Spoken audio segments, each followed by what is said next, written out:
Hey folks, this is Mike Tholfsen coming at you from the Remote Learning Community webinars. And as you can see, I'm in my virtual office today.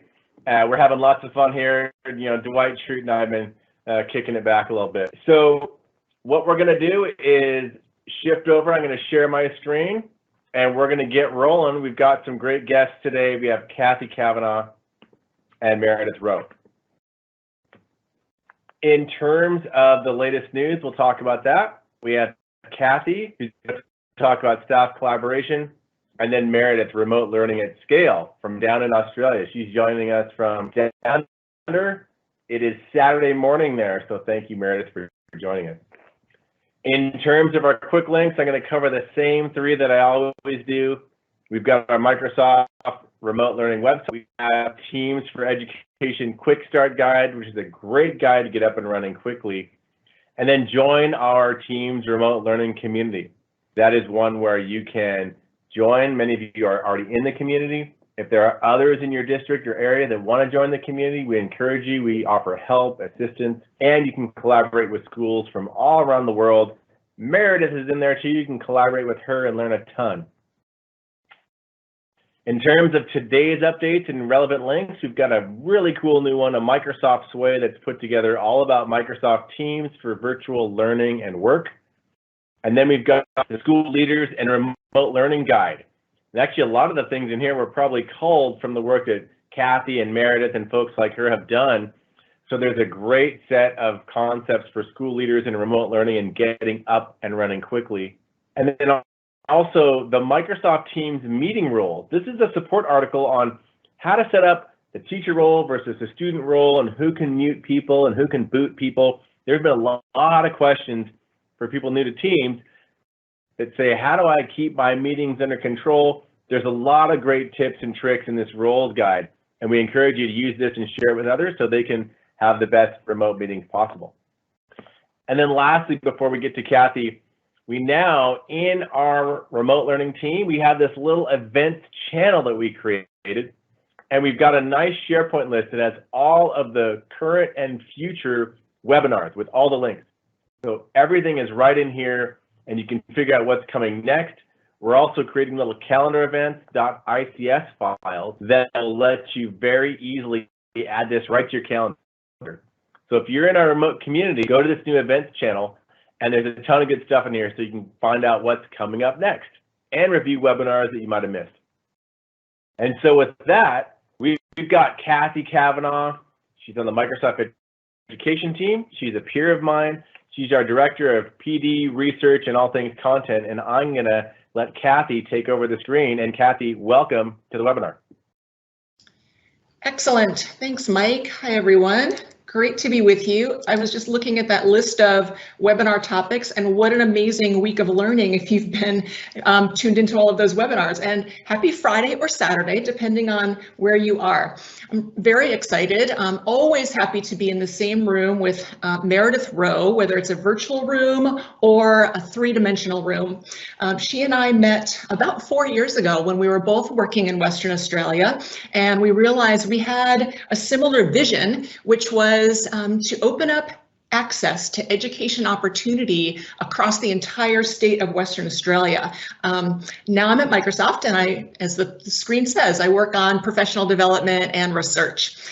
So I'll start out with a little bit of what we've learned about collaboration and the kinds of spaces that support staff collaboration in education. Some points from research and what we've learned from schools where collaboration is happening. And then Meredith will give you some very practical, actionable ways that collaboration has worked really well for her and the staff that she works with in Western Australia. And we want to make sure that we save time for some questions and answers at the end as well.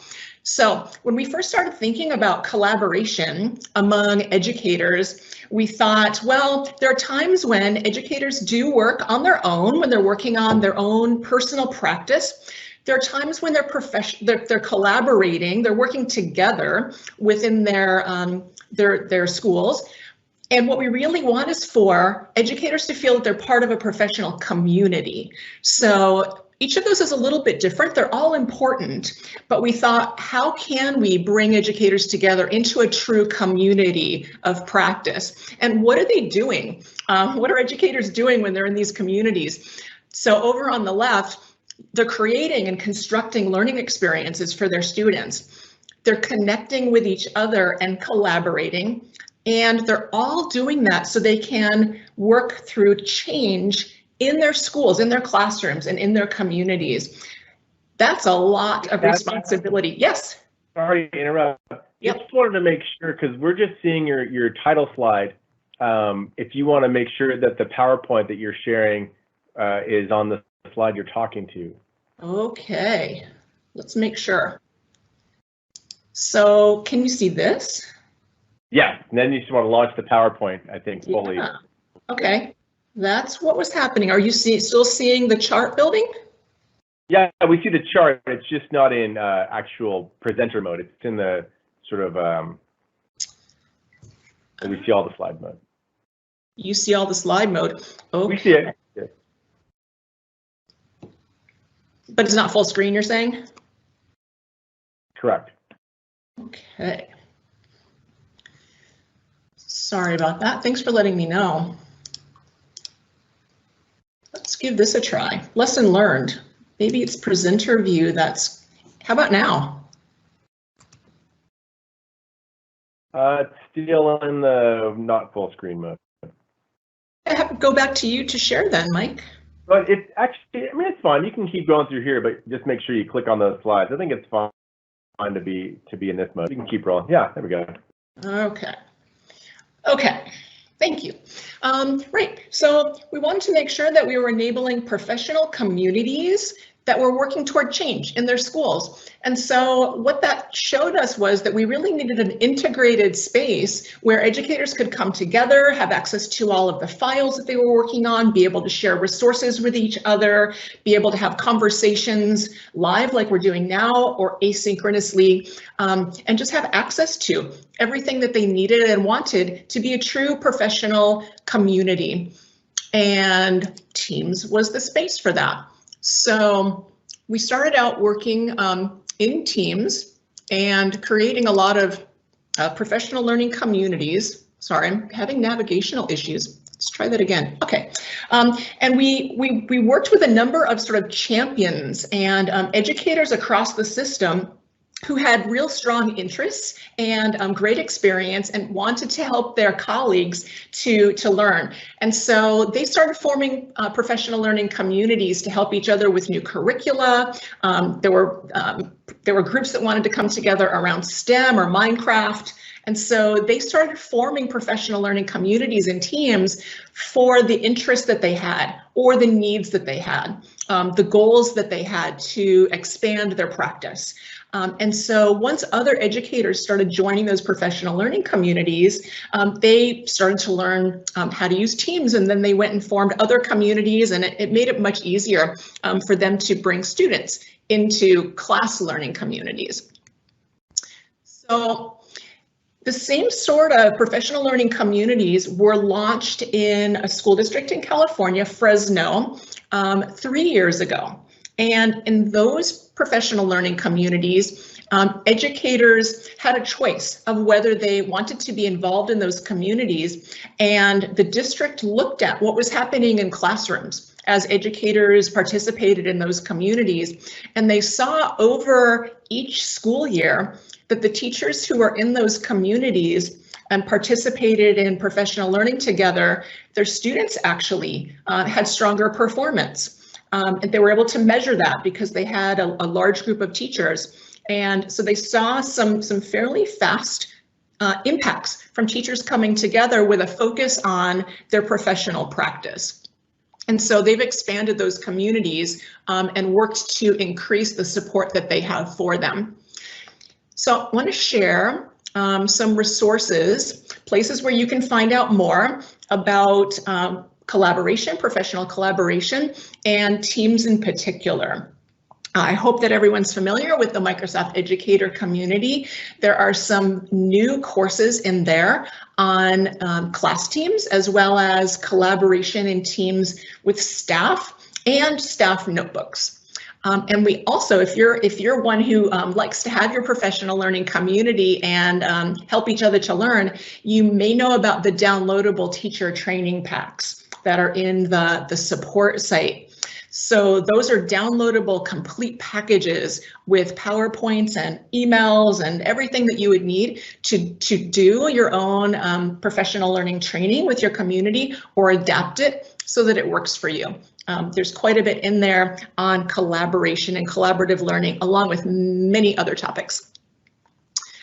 So you can find the stories from Fresno and from Catholic Education Western Australia in a couple of reports that came out recently, if you're someone who likes to dig into those details. And I'm showing you this at the end of my time because it was Meredith who was part of those professional learning communities in Western Australia. So I'll switch over to her. And Meredith, do you want to share your screen or shall I continue with what I've got here? I'm happy for you to continue. Thank you, Cathy. Okay. Lovely. And well, good morning, everyone, from Perth, Western Australia. It is morning here. I understand it's probably afternoon where you are. And thank you, Cathy, for that lovely introduction. I'm really pleased to be able to share with you today some of the examples from the staff I work with who, just as a bit of context, they are spread across our vast state. Our state covers more than 1 million square miles, and I only see the staff I work with who deliver our online courses probably twice a year if I'm lucky. So the fact that we've got Teams as an opportunity to collaborate is really important. Cathy, could I just get you to move to the next slide, please? Thank you. So I wanted to share with you how our team is structured and just to point out a couple of key features. As I was saying, it is a really critical tool for us as a group of staff spread across a wide area. We have a saying in our program, bit of a hashtag, it's just geography. So we don't let geography get in the way of good staff collaboration because Teams is allowing us to do that. What we particularly love as a staff group with Teams is that it is a one-stop shop. So we can do pretty much everything we need to as a staff group in this one team. We have a fairly extensive channels list down the left. And if you are starting out with Teams for the first time, you might not want to have such a big list. We've been doing this for a couple of years now, though, so we're across the channels and how best to use those. Across the top too, the tabs, some of those come as a standard feature in a staff team. However, we've also got the opportunity to customise the team and add tabs to make it a really holistic one-stop shop. So for us, we have Planner attached as a tab, and that means that we can track progress on tasks that I've asked staff to do. And that they can also manage their own workloads, etc. We've got a stream tab there as well, so that staff have got easy access to how-to videos, etc.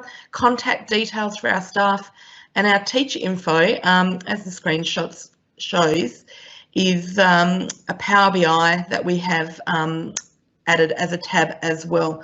So it really is that one-stop shop. Thanks, Cathy. I'll get you to go to the next slide. So Teams has many features and there's many more coming out very regularly. So I just wanted to highlight a few of them that particularly help with collaboration in a staff team. So on the left there are two great features that allow you to really make your posts in the conversation area of Teams stand out. So the first one, where the orange is, welcome Angela, is an announcement. And so if you could imagine a lot of messages in Teams as your staff collaboration really takes off, it can be sometimes easy to miss a really important message. So using a coloured banner, you can also add a picture as well to that banner, which is great. Really makes your announcement pop and makes sure that it's not missed. So it's a good one just to hold on to for when you've got those really important messages. Another little trick we found too is using in the extended format of messaging is that we use subheadings, and it again just helps the reader as they're scrolling through messages to identify and queue up what that message is going to be about. On the right there is one of my favourite Teams features in a staff team, and you can have this in a student team as well, and that is praise. And so this, if you like, is the virtual version of a pat on the back or a job well done that you might give someone in person. Lots of different options to choose from. This one was awesome as selected. And it's a really, I guess, important point to note that when you are in a staff team that you have a really nice balance of tasks and information sharing, but also gratitude as well. If your team becomes just a place where staff are being asked to do things, then it will quickly become a place they don't particularly want to go. So a balance of communication is really important. Thanks, Cathy. As I said, there are lots of great features, but the key to a staff collaboration team being successful is knowing that you don't have to do it all. And one of those little features that you can use in a staff collaboration team, that means you don't have to do it all, is, for example, the RSS feed. So we have a tech updates team channel, in our team, and we use the RSS feed feature that you can insert into any channel. This one is from Microsoft. And so what that means is that I don't have to be continually scrolling and watching to see what's being released from Microsoft with the new features. Instead, we're getting that feed automatically, and I can determine how often that feed comes through. Alternatively, I can also add a post about new features as well. So it's really good to learn these little hacks. This doesn't have to be time consuming on you as the owner or the leader in your education setting. Thanks, Cathy. The best part about Teams, in my opinion, is the opportunity for peer support and collaboration. Just as you would have staff in a face-to-face school environment providing support to each other, that is very possible in the Teams environment as well. It takes a little bit of training as an education leader not to leap in and be the person to answer questions all the time, but rather to encourage others to answer questions. So rather than perhaps jumping in and answering the question that's been posed all the time, you might tag someone with the @mention feature and encourage them to share their experience in an effort to answer questions. We have a lot of great collaboration going on amongst our staff in this environment, and it does take a little bit of work, but to make that happen, it's not necessarily something people feel overly comfortable with at the start, but certainly worth pursuing because the rich collaboration that goes on is quite amazing. Thank you, Cathy. One of the other great features is that you can run your online meetings and PD very easily in any of your channels in your staff team. A couple of key features that have got little stars next to them. One is meeting notes and the other is recording.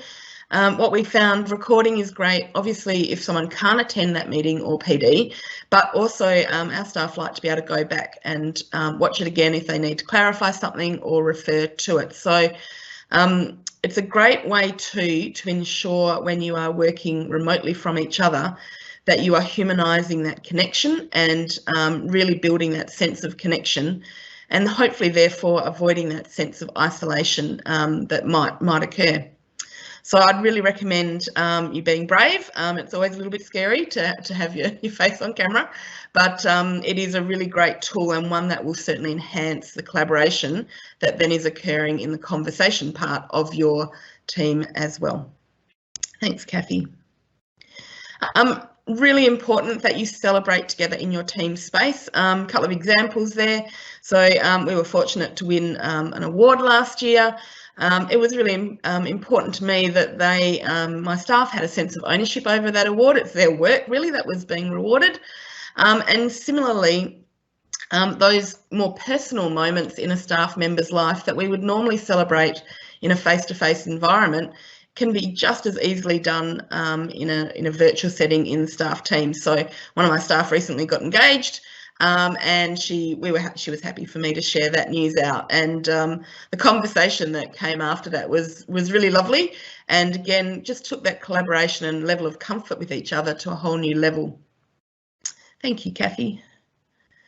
And so just 3 final tips from me. The first is around visibility. This is really important. So if we talk first of all about your visibility as either the team owner or the leader in that team, you would do well to ensure that you are liking and responding to staff messages as quickly as you can. It's a way of ensuring that your staff feel supported during a remote learning experience. You also want to ensure that you have some visibility or a sense of presence from your staff as well about their visibility in the team. And a really easy way to do that is to encourage and build a culture whereby your staff react either through liking or adding a message under your posts and that of their peers.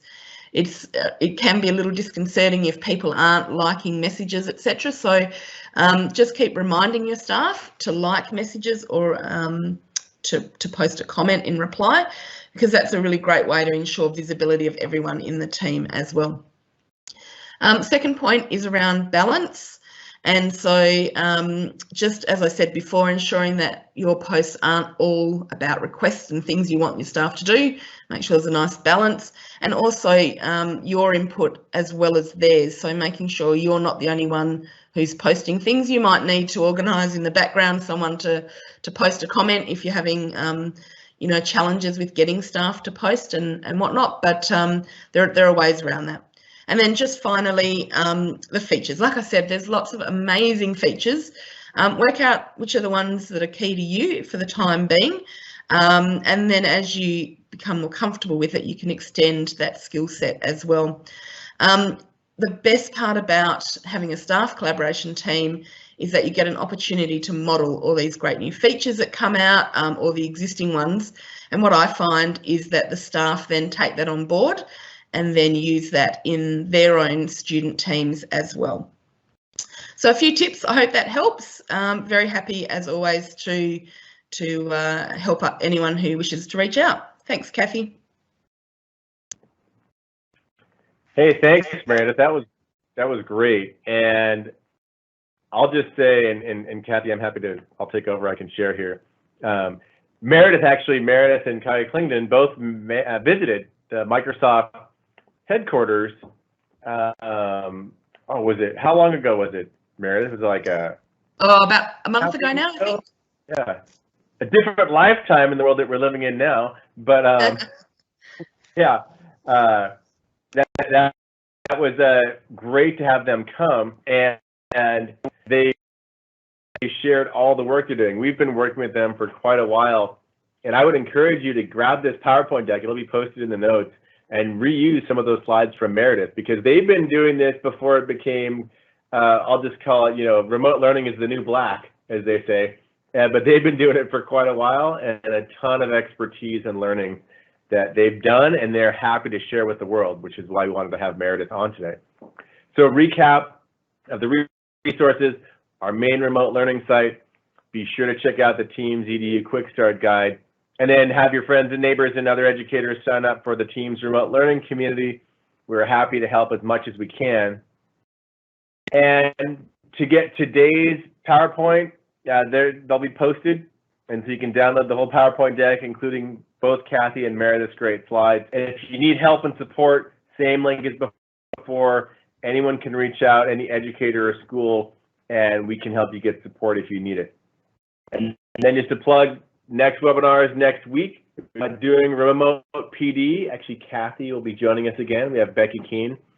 We've got Gordon Chang, the Teams video and meeting expert, coming on along with Michelle Zimmerman and Renton Prep on Tuesday. And then on Wednesday, myself and Rachel Berger will be talking about accessibility and remote learning. So with that, thanks everyone for joining us today, and we hope to see you soon.